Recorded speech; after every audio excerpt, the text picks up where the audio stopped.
So we have this one. Sorry. This should be like 30 seconds. Yeah, I mean, it's not going to take. And this one, Nancy did email her. I guess she didn't get it. Thanksgiving Day dinner, and then next Sunday. So we really should say that, right? Okay. She needs to have that Yeah. registered by Monday. So you can just say Thanksgiving dinner at the church. It's happening at the church. And then say register with Jan by November 24th. Yeah. Okay. And then this one actually should go first because it's the 23rd and this one's the 24th. Right. I'll do that. So next Sunday the 23rd. Let me see. Please. Next Sunday the 23rd, please bring items to pack boxes. To pack Thanksgiving boxes. Does that make sense to you, the way I wrote that? For 5 families that the church is sponsoring.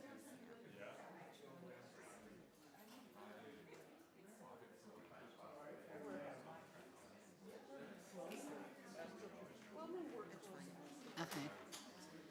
We don't need to tell people. Right. People know what to bring. Thanksgiving is. They know what bring. And then you can say this part.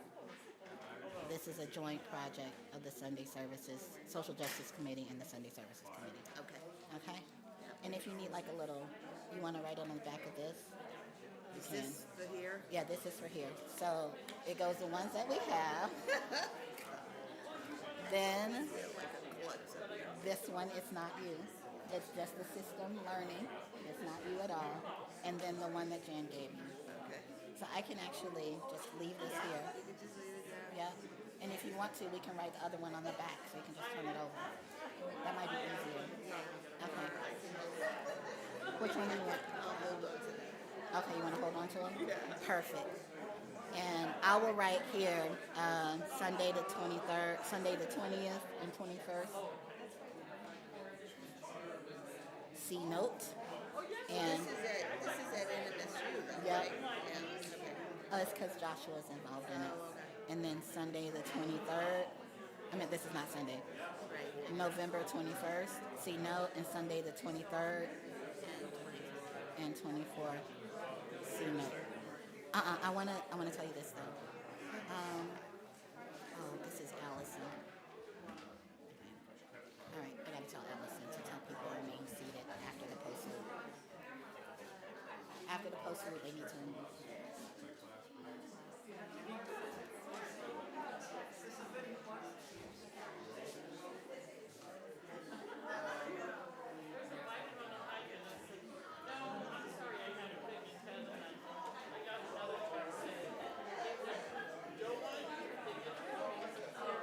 I can say it. Before the post salute? If she doesn't say it, you say it, okay?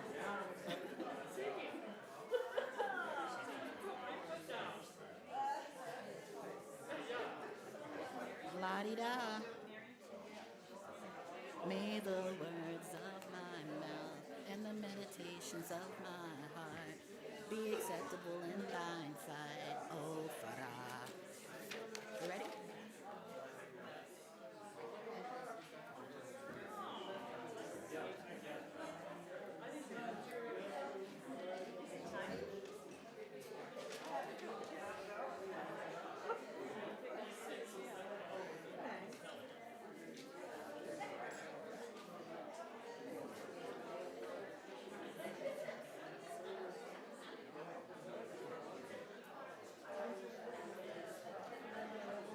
Good morning and welcome to our celebration of the Transgender Day of Remembrance.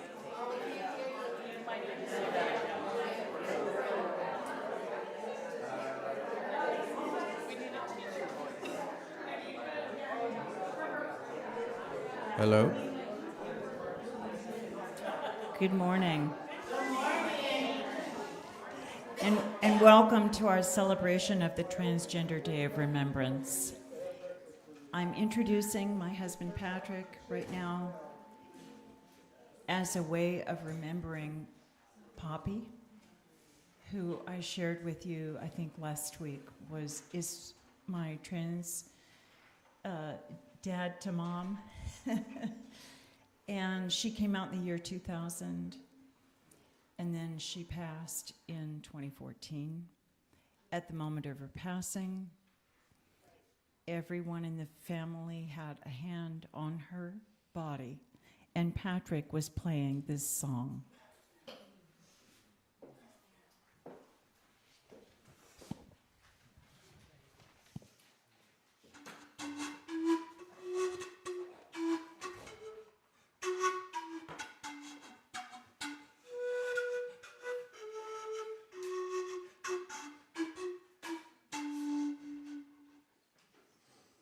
Let us pause in life's pleasures and count its many tears, while we all sup sorrow with the poor.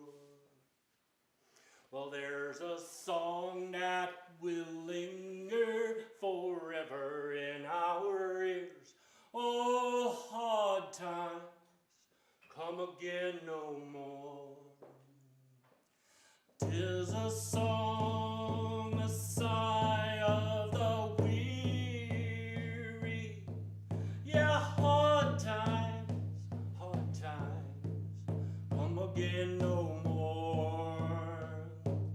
Many days we have lingered around my cabin door.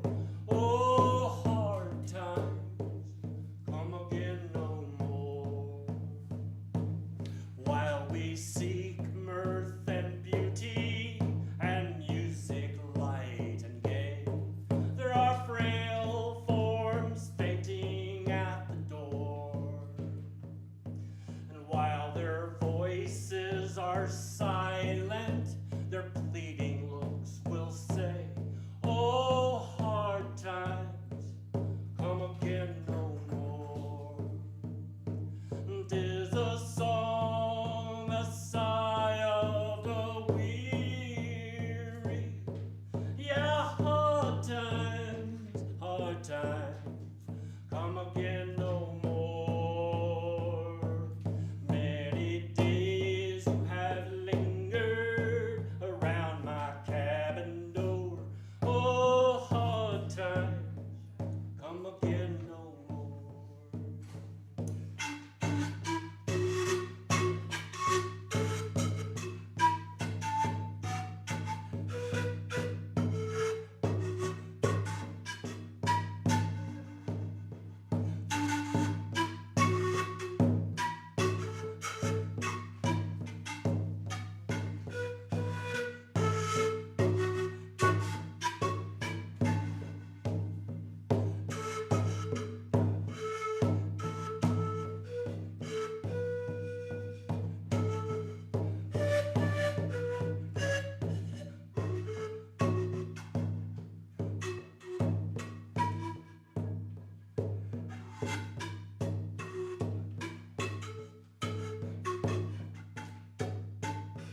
Hello and welcome to the Unitarian Universalist Church of Las Cruces. We welcome those of you who are in our sanctuary this morning or joining us online. It is a joy to be together in worship with you. I'm the Reverend Ali Casey Bell, your minister, and my pronouns are he and him. Visually, I'm a stocky, dark-skinned, black, transgender man. My hair is gray and I'm wearing brown glasses. It's cut in a mohawk. I'm wearing a pink shirt and blue pants and a blue blazer. And my stole is the colors of the progressive pride flag. And I am Allison Claire Neal-Wallace, and I'm your service associate today. My pronouns are she, her, and visually I am a tall, rather pale transgender woman wearing a white dress and a pink jacket today and I got long brown hair with a little bit of a highlight. Whoever you are, whomever you love, wherever you're from, whatever your life circumstance, gender identity, sexual orientation, disability, documentation status, or spiritual path, you fit in here. Your story matters. Your presence is a gift. If you are new here, welcome. Please complete and turn in a visitor's card, which you can find on the back of the chairs, and you'll receive invitations to participate in our programs. If you have additional questions, please join us in the lobby by the pamphlet rack right after the service. Online friends, the newcomer form is there. If you're interested in becoming a member, please reach out to Reverend Ali. As we enter into this time of worship, this service will feel a little bit different. We will have time for contemplation, and the service won't follow our usual order. Now, in the spirit of love and connection, please turn to your neighbor and share a warm greeting.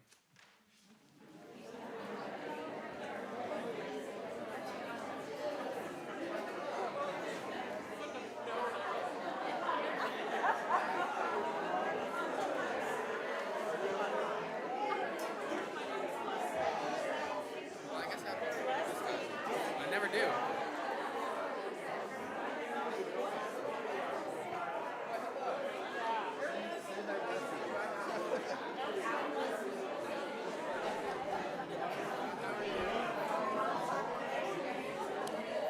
And now the rest will happen after the service. We'll see you after service to share even more in our welcoming of each other. Blessed are the outcast, the ostracized, the outsiders. Blessed are the scared, the scarred, the silent. Blessed are the broken, for they are not broken. Blessed are the hated, for they are not worthy of hate. Blessed are those who try, those who transform, those who transition. Blessed are the closeted, God sees you shine anyway. Blessed are the queers whose love creation enough to live the truth of it, despite a world that tells them they cannot. And blessed are those who believe themselves unworthy of blessing. What inconceivable wonders you hold.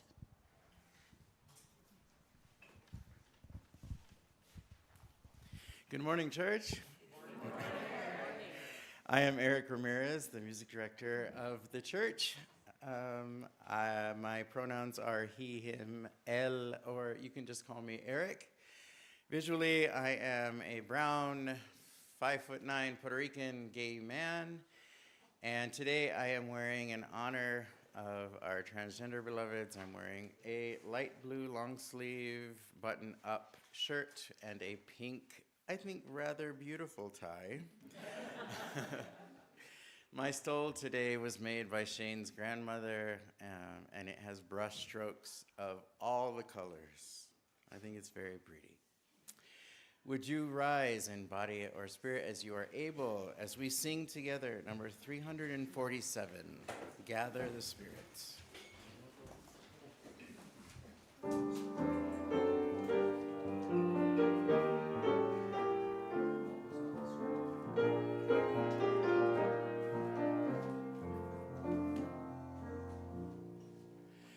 Gather the Spirit, harvest the power. Our separate fires will kindle one flame. Witness the mystery of this hour. The gods in this light appear all the same. Gather the grace, gather in thanks, gather in sympathy now and then, gather in hope, compassion, and strength, gather to celebrate once again. Gather in spirit, growing in awe, drawn by the moon and fed by the sun. Winter to spring and summer to fall, chorus of life resounding as one. Gather in peace, gather in thanks, gather in sympathy now and then, gather in hope, compassion, and strength, gather to celebrate once again.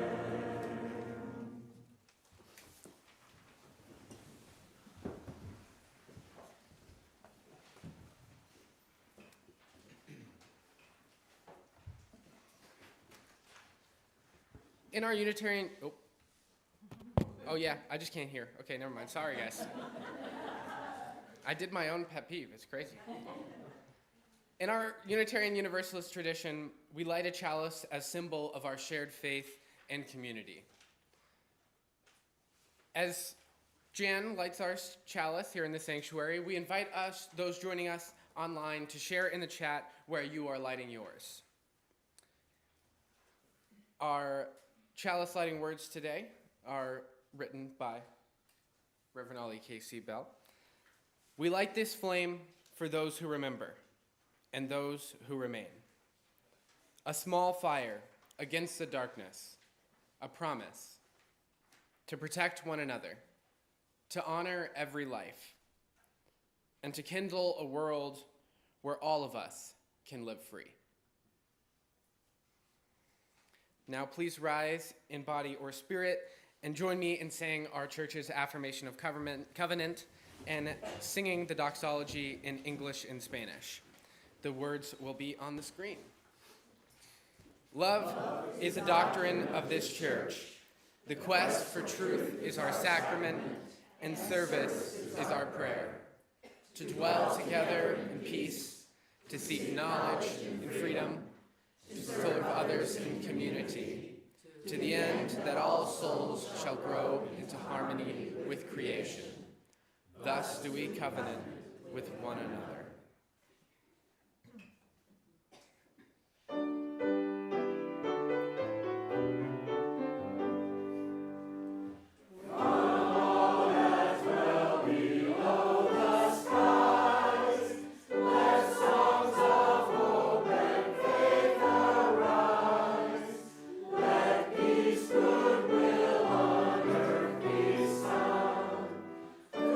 Every land,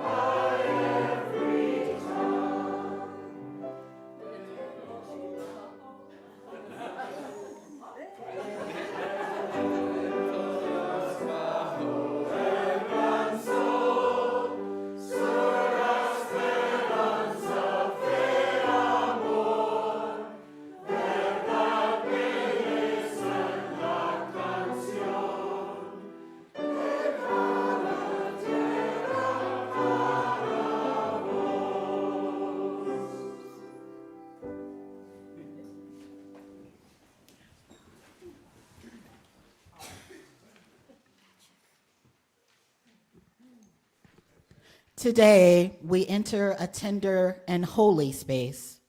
On this Transgender Day of Remembrance, we honor the 63 trans and gender expansive lives taken from our world this year from just the United States. It's over 300 in the world. Lives that should still be with us. As their names are spoken, a slideshow of images and stories will move across the screen. If you can see the images, I invite you to witness each face with reverence. If you cannot, I invite you to hold each name gently in your heart, trusting that the community's shared witnessing includes you. For every name read aloud, the readers will light a candle in their memory, and a bell will sound, one clear note carrying their spirit into our shared silence. I invite you now to steady your breath and open your heart. May the light we kindle, the names we speak, and the bell we hear remind us of the sacred worth of every life and deepen our commitment to a world where all of us can live free. Tiara Love Tori Jackson. Scarlett. Blaze Alexander Ballet Mason. Blake Sturm. Robin James Post. Kasai Ray. Onyx Cornish. Aurora Alexa Luna Pellegrina. Blair A. Sawyer. Rosa Muchachka.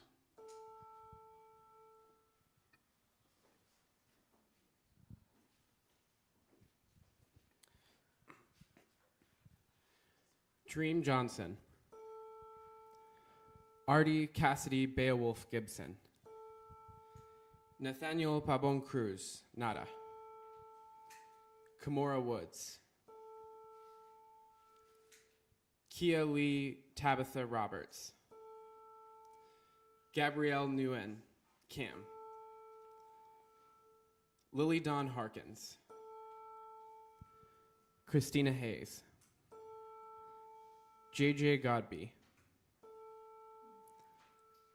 Emma Slabach.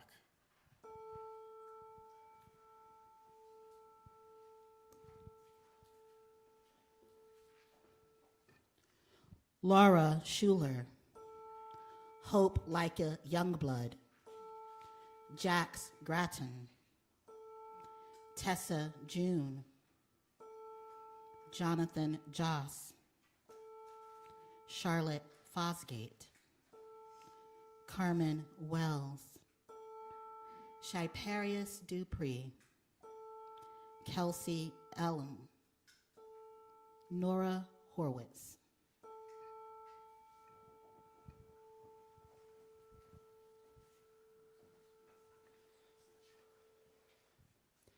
Katoria Lacynthia Banks, Kai. Caitlin Renetta Benoit. Jordan J.J. May. Linda Becerra Moran. Amory Dior. Irviana Johnson. Sam Nordquist. Tahiri Broom. Aubrey Dameron. Elisa Ray Shoup.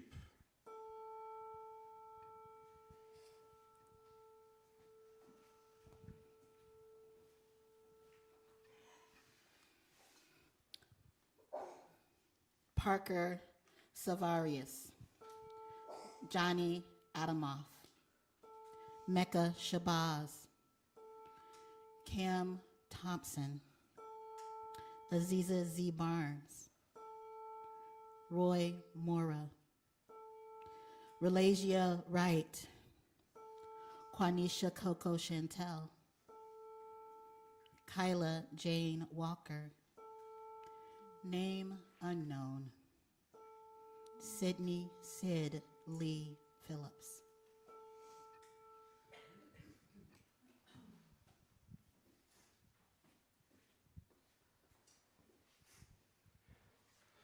Spencer James Castle. Serenity Birdsong. Leah Joe. Jay Flores. Allison Ketchum, Alex. San Coleman. Rick Alaster Newman. Phoenix Casetta. Raven Sied. Megan Jordan Credo Lee. Jill Heathers Bouvier. Honey Walker.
Good morning. Good morning. Bob and I have volunteered to give the final Why I Pledge affirmation of this year's church pledge campaign. Since I may exceed a little bit the 3 minutes we were allocated, we decided that I will speak for both of us. This way it goes. Also, I'm going to dispense with the usual introductions and background statements that you've been hearing over the past 8 weeks. I'm going to make what might be a huge assumption that if you have chosen to affiliate with the Unitarian Universalist Church of Las Cruces, you already have determined that our principles and values align with your own, and you have felt welcomed and comfortable enough to share your time, talent, and treasure with us.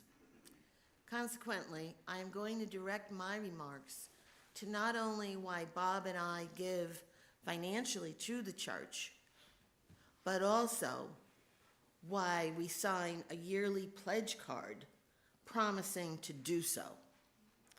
Please note the differentiation of donating financially and signing the pledge card. I'm going to make another huge assumption here. I believe that with a very tiny exception, the members and friends of this church those of you who are sitting in the sanctuary or watching online, those of you who participate in the myriad of activities ongoing in this church, those of you who are here multiple days a week planning and implementing those activities, have also given a financial contribution to the church. However, I also venture that not that same number of you have signed a pledge card designating your intention to do so. And what difference does that make? Why is it important to sign a pledge card when you're giving money to the church during the year anyway? Well, I have 3 reasons for you why pledging your support for the church matters. Firstly, pledging empowers identity. A pledge card, regardless of the amount, says, I am part of something larger than myself. It says, I stand in solidarity with a family of believers in pursuit of the same vision. A pledge card says, I believe in what we are doing as a church and in who we are becoming together. A pledge card says, yes, I'm in. Secondly, pledging empowers accountability. Rooted in our UU values is the conviction that we exist as a dynamic community of strength intended to help individuals live into and up to their fullest identity and potential. When you pledge, you create yourself a mechanism of accountability. Thirdly, pledging empowers the operating budget. There is a practical, pragmatic reason for pledging. It is a vital tool in the process of developing and managing a healthy church budget. Pledges help leaders make thoughtful and realistic decisions about the scope of ministries, outreach programs, staff salary, and facility maintenance. The Unitarian Universalist Church of Las Cruces is an amazing place. A pledge affirms your commitment to be an integral part of our church family and of your desire to help the church go forward with the programs that attracted you to this congregation in the first place. If you consider UUCLC your church home, whether or not you are a member, we hope you will express your support by pledging, so our worship, mission, and ministries may continue and grow. Thank you.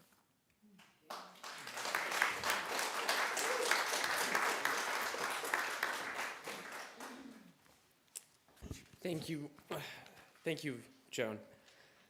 As we gather in this sacred space, we are invited to invest in our church's mission and shared life. The offering we take today and every Sunday is more than financial support. It sustains our worship, programs, partnership, and our ability to grow in faith and service. This quarter, our Change for Change partner is the Amador Health Center. The Amador Health Center is one of 5 organizations at the Community of Hope, providing integrated health and wellness services to the Las Cruces community. You can give online, by mail, or by placing your gift in the plate. Every gift matters, and every gift makes a difference. The offering will now be given and gratefully received.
June 12, 2016, a tragedy happened at a nightclub called Pulse in Orlando, Florida. Melissa Etheridge wrote this song to ask us why someone could hate and why someone could do something against those that are loved. And Laura and I have tried to capture that in this arrangement.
I dream in a world that wants my soul, that tells me if I hate, I can control.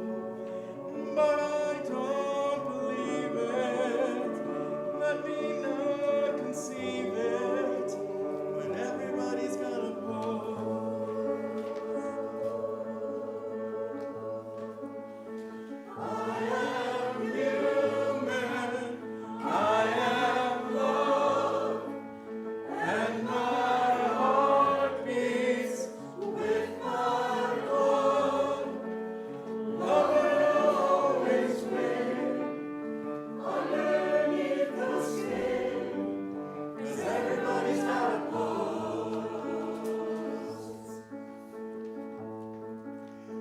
Once again I hang my head to cry. I can't find the reason why they died. We will find the answer blowing in the wind.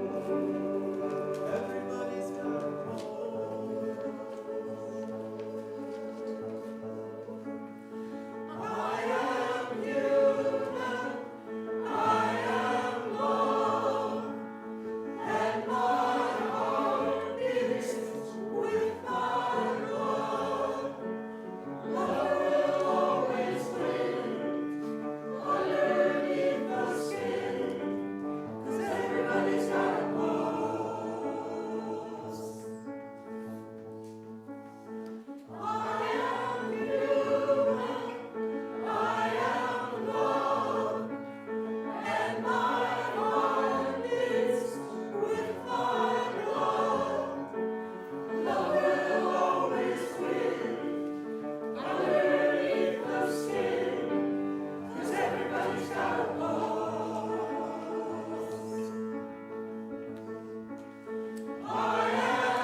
Beloveds, This morning we gather in the shadow of grief and in the light of resilience.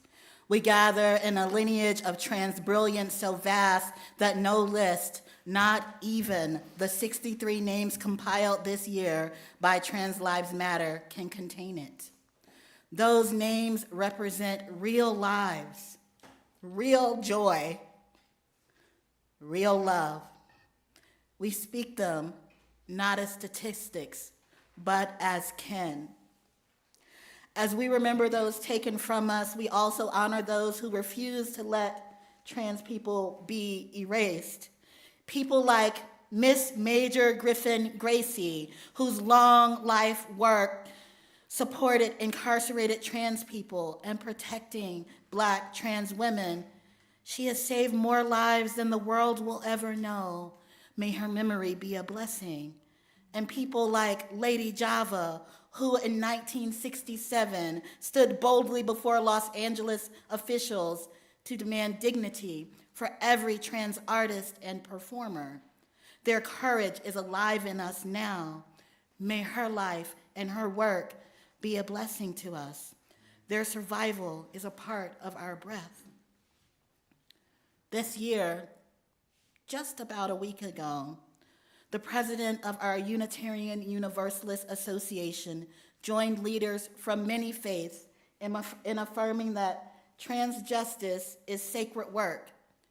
A portion of that statement reads, "We affirm the dignity, rights, and belovedness of transgender, non-binary, and gender expressive and expansive people. We reject the use of religion as a weapon to justify harm. Our faiths call us to honor the fullness of human diversity and to protect those who's targeted by violence and discrimination." Beloveds, this is not an abstract theology. This is a moral and spiritual mandate of our time. And so I speak now to my trans siblings and kin. On this day of remembrance and resilience, know this. Every day you move through this world in any way, you are winning. You resist the cruelty that seeks to erase our existence simply by being here. If another trans person has ever looked at you and seen possibility, sometimes just because you showed up, you know your presence is revolutionary. And I know it's hard. It is so hard. But please keep choosing to live. We need you to survive. Each of us must dismantle the lies woven into this nation's fabric. The lie that gender is binary. The lie that anything beyond the binary is unnatural. We all know the truth. We are beautifully made, shaped by all that is, was, and will be. Each of us must transcend and seek the knowledge, the communities, and the companions who call us toward growth, accountability, and courage, and courageous action, especially when fear whispers that it's just too much. We must act, all of us, because trans lives depend on action. We must act, all of us, because we all live in states of blessing and blessedness. And now, before we turn toward blessing, we turn toward remembrance.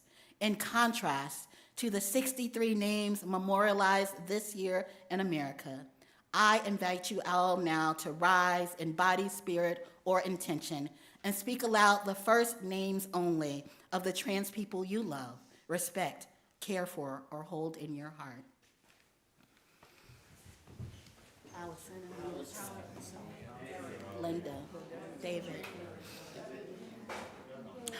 Michael, Ian. We name the living. We name the surviving. We name the sacred among us.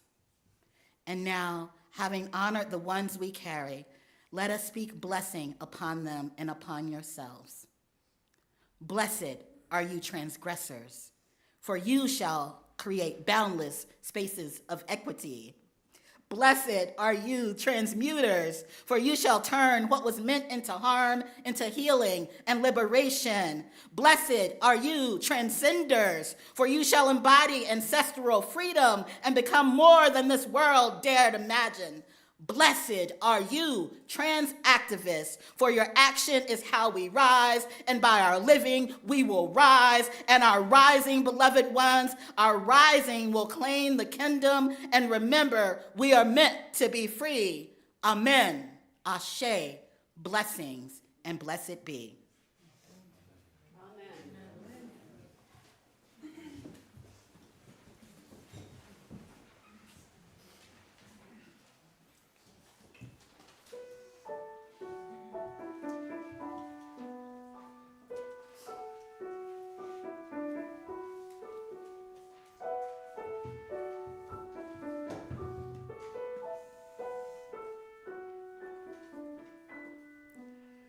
I know the rose will open. I know my fear will burn away. I know my soul will unfurl its wings. I know this rose will open. Sing with me. I know this rose will open. I know my fear will burn away. I know my soul will unfurl its wings. I know this rose will open. I know this rose will open. I know my fear will burn away. I know my soul will unfurl its wings. I know this rose will open.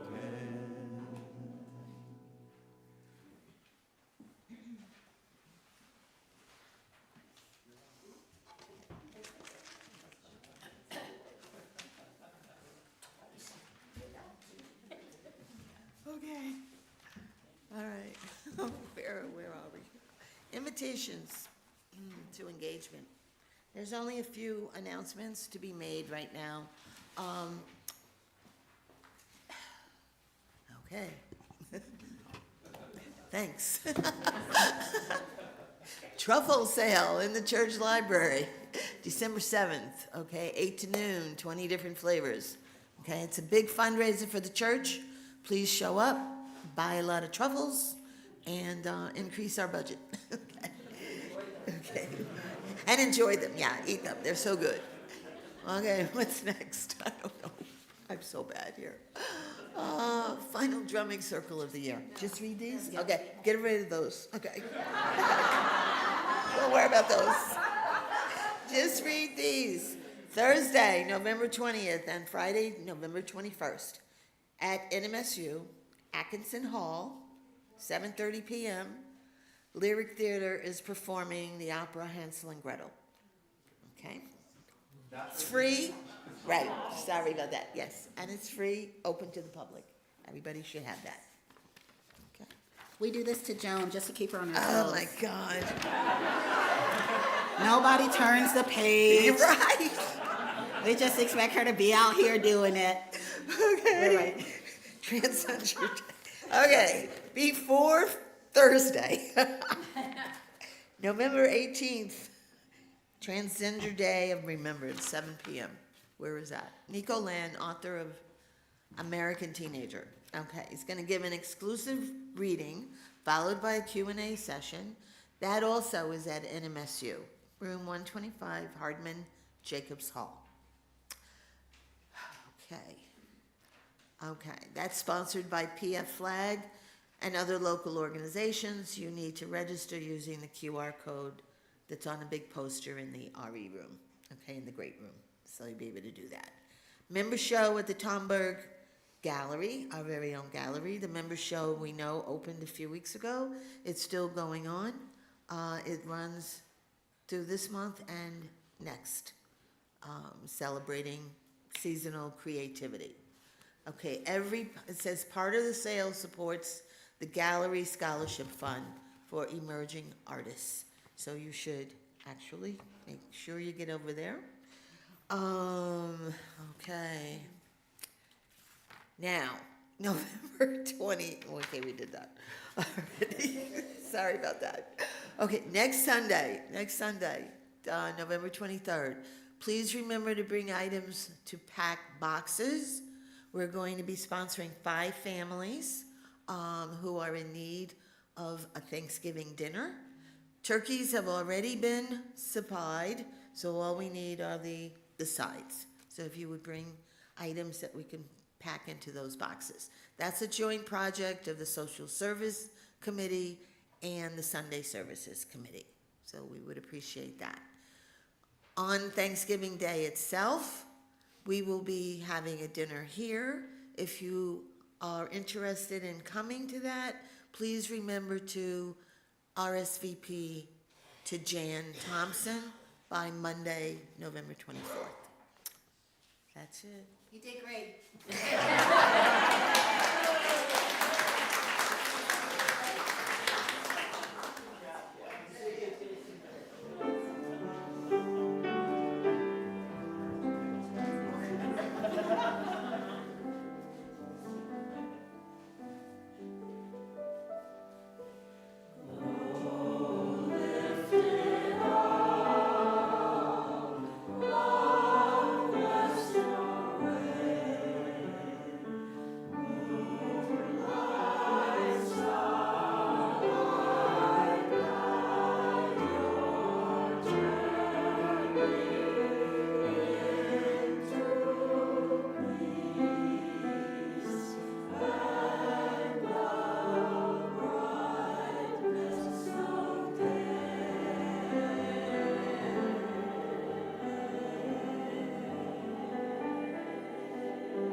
Thank you all for joining us for this celebration and remembrance of the trans lives that we have lost this year, and also the many that continue on fighting for the rest of us.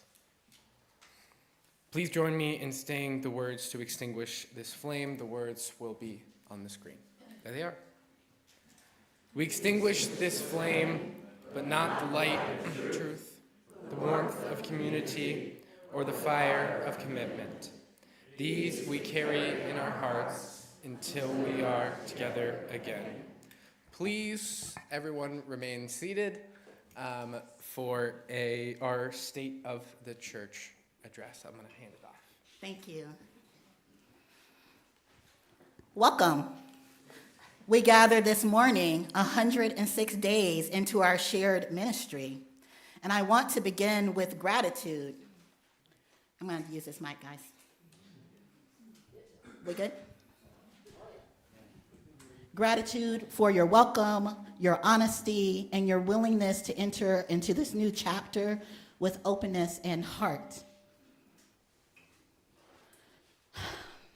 So, I want you to know that today is not about blame or shame, because you're going to hear some hard truths. And I want you to know that it is about clarity, compassion, and truth-telling, and it's the kind that gives us a future. So I've divided this into a few little sections. What I found when I arrived 106 days ago to you. When I arrived on August 1st, I met a congregation with depth, community, commitment, and compassion. I also stepped into a community living in the in-between place many congregations encounter. UUCLC has outgrown its habits as a pastoral-sized church, but it has not yet built the systems of a healthy mid-sized congregation. We have more programs, more needs, more complexity, yet we are still operating with the structures of a much smaller church.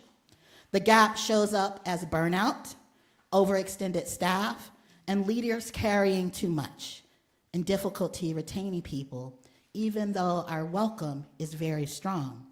This is not a failure. It actually is a sign of growth. And a call to build systems that match who we are becoming. Here are our membership realities. Before I arrived, the congregation completed a full role review, faithful work that told the truth about who is active. In September 2024, before the role review all the way up until January 2025, we were listed at 183 members. After the role review, we had 163 members. We have welcomed 10 new members since I've been here. Many of them came before I was here. And currently, we are at 173 new members, all members. We began the year in decline. We are now growing again, steadily and honestly. Here are our growing edges. Social media and religious education. These are the ways that we're growing in leaps and bounds. We are seeing promising signs of growth beyond our membership. Our social media presence, thank you, Allison, has expanded, bringing more people into contact with our congregation and raising our visibility in Las Cruces. Our religious education program, thank you, Kelly, is strengthening with steady attendance, increasing engagement from families, and a foundation for vital multi-generational ministry. Our pastoral care, thanks to our pastoral caregivers, it was in good shape when I arrived, held by compassionate and capable people. Together, we are now building clearer and simpler pathways so members know how to ask for support, and so needs can be met more reliably as we grow. Financially, these are our financial realities. We must also tell the truth about our finances. Right now, we do not have enough pledge income to sustain our programs or to fully support our staff. This is not because we lack heart or commitment. It's because our giving has not yet caught up to the size and hopes of this congregation. If we want vibrant worship, if we want pastoral care, if we want a strong music, RE, and justice partnerships, if we want to pay our staff fairly, we need everyone who is able to pledge. And if you have pledged, please increase your pledge as much as you possibly can do that for your family. I want you to know this. I pledge. I pledge because I believe this congregation is a needed space in our community. I pledge because this congregation is a place of connection, personal growth, and a powerful witness for love. I give because I believe in who we are and who we are becoming. So this is what we've built in our first 106 days. Even with all of our challenges, these months have brought meaningful progress, consistent, grounded worship, improved staff coordination, strong pastoral care foundations with clearer pathways, strengthened hospitality, thanks, Mark, growth in social media visibility, a more stable and engaging RE program, new members joining within this transition and joining with intention, thank you, Reverend Nancy and Lynn, and a clearer picture of who we are and what we need. These early months have given us clarity. Now they give us momentum. Here's our path forward. This is what we need to do next. We need to build systems of belonging and retention. We need sustainable, shared leadership.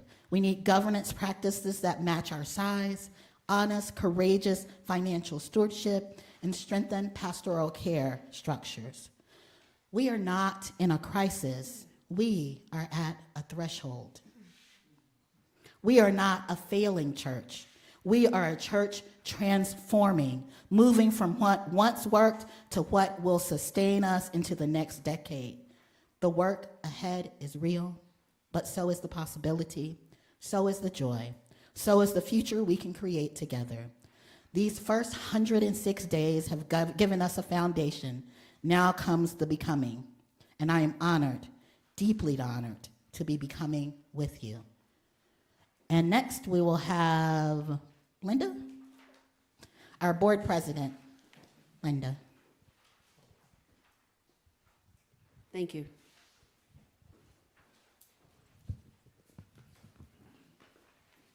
I'm old school. I've got paper rather than an iPad, so I'm going to need to use the lectern here. Sorry about that. Yes, I'm a president of the board. I am speaking of my own observations over the time that I have been on the board and have been in office. So don't blame the board if you disagree with what I will say. Okay. Outside the building, if you go to the Rose area there, just outside these doors, you see a rusty metal sculpture. If you step close and you read the banner that's on the sculpture, it says, "We will muddle through somehow." Patsy Tombaugh was an early president of this church, one of my direct forebearers in the office, and that was her favorite motto when dealing with congregational issues. It was likely very difficult to establish this humanist-oriented church in the mid-1950s, given the times that we were in. So I have great respect for her and for the leaders who did find solutions. But I will be blunt when I say this. I do not want to muddle through anymore.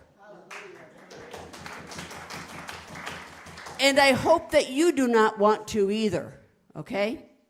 The lay leadership, great board, has worked diligently and hard in the past year. However, I firmly believe that we have reached the limit of what we can do by muddling through.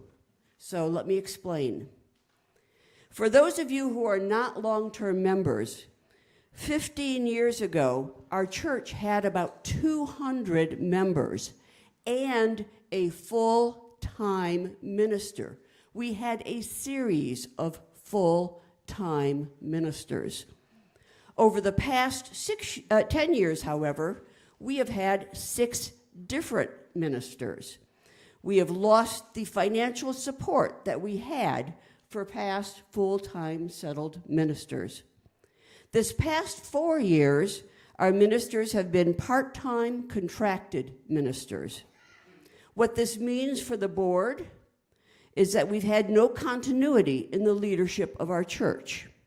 We have had no one to orient and teach best practices to incoming board members and volunteers.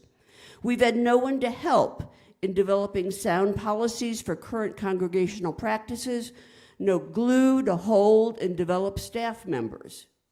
Additionally, we've had a cyclical bout of search task forces, moving expenses, and ministers who come knowing that their vision horizon is only 2 years. This has taken a toll on the lay leadership and on the congregation, and we have hesitated to talk about that out loud, right? But muddling through can be measured. It can be measured in our poorly performing pledge drives in the past several years, in the inattention to policies when issues come up, and the lack of growth in our congregation. Okay, are you waiting for some good news now? Yeah, okay. The good news is that in the past year, we went from having a half-time minister to a three-quarter-time minister. And this minister wants to be a part of our community. As you just heard, this minister is thinking about the long-term success and sustainability of our church. We are seeing new members come in, we are seeing families joining, and we are primed for a sea change with a new feeling of excitement in our congregation and in the pulpit. We can no longer have faith on muddling through. We have an opportunity to take this church to a new and stronger level of operations, but only if we have the commitment of all of our members, At the last annual meeting, we kind of warned the congregation. We said that the changes that we were making were going to increase the financial responsibilities of the church, and it would increase the need for strong financial growth because we are growing our operating budget.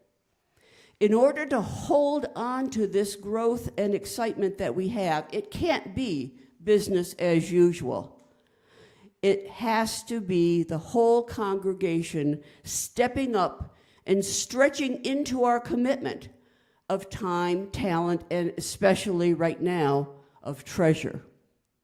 So I want to propose a new motto today.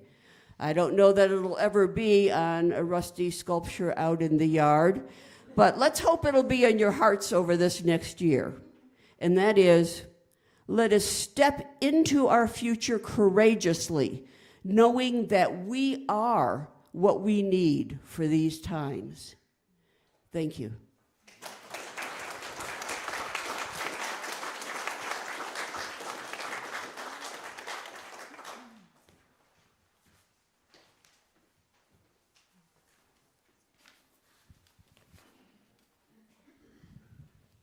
I'm Charlie Schultz. I'm the chair of the pledge drive this year. And the reason I'm speaking to you briefly is because when we look at the statistics, we realize that of the membership, probably 40 of the members, 40 of you, have not pledged yet.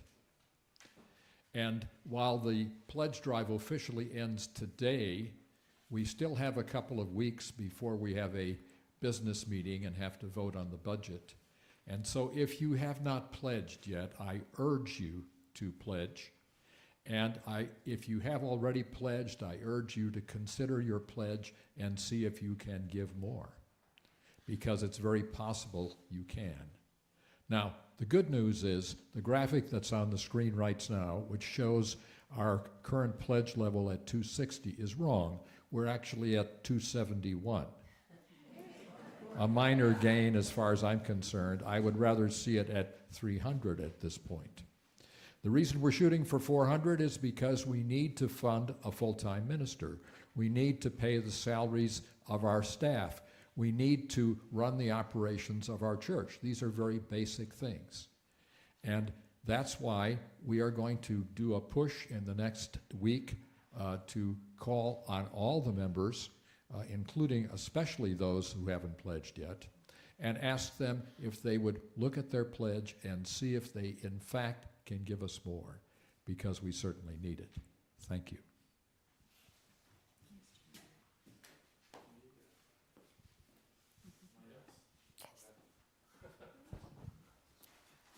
You're the end, right?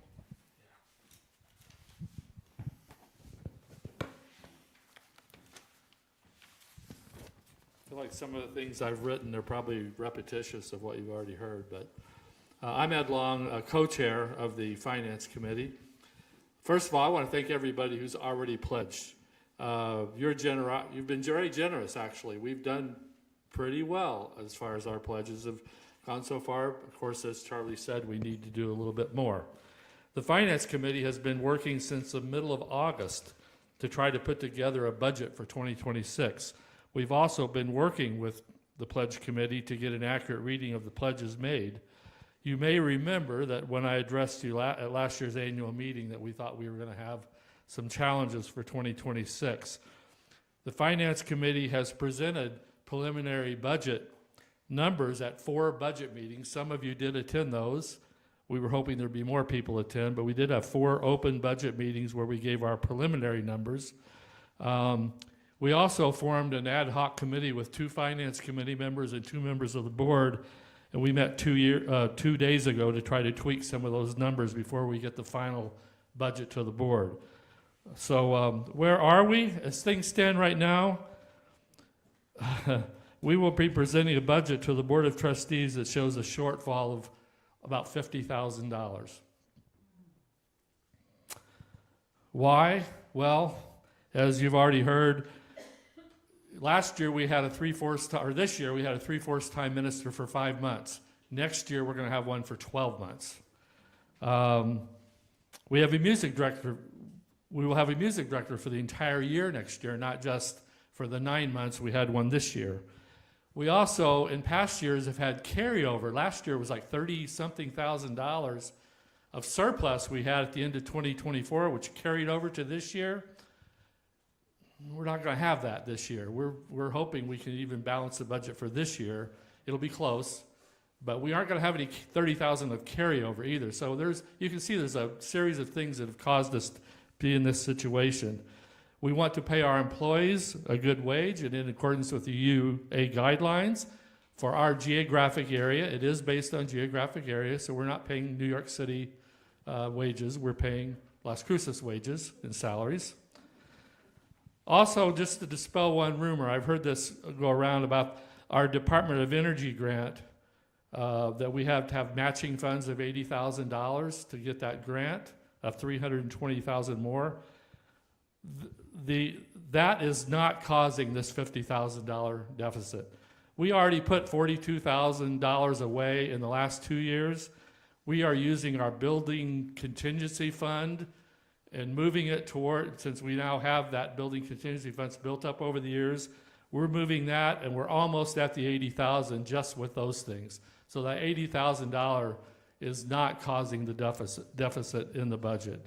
So we have some challenges ahead of us, as you know, but I think we can do more to move forward as a church. I think our church leaders are working on ideas to meet the current budget as well as looking at longer-term goals. And I hope that all of us can do our part to meet these challenges together. Thank you.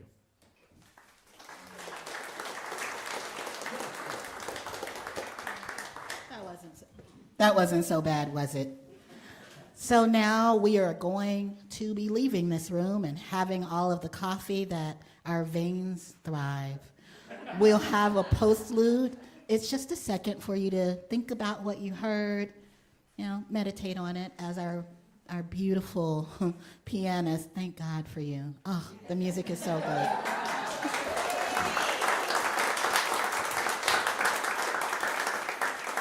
So we'll sit through the postlude, just a few minutes, and then you may leave from this place and join down the way for connection and community.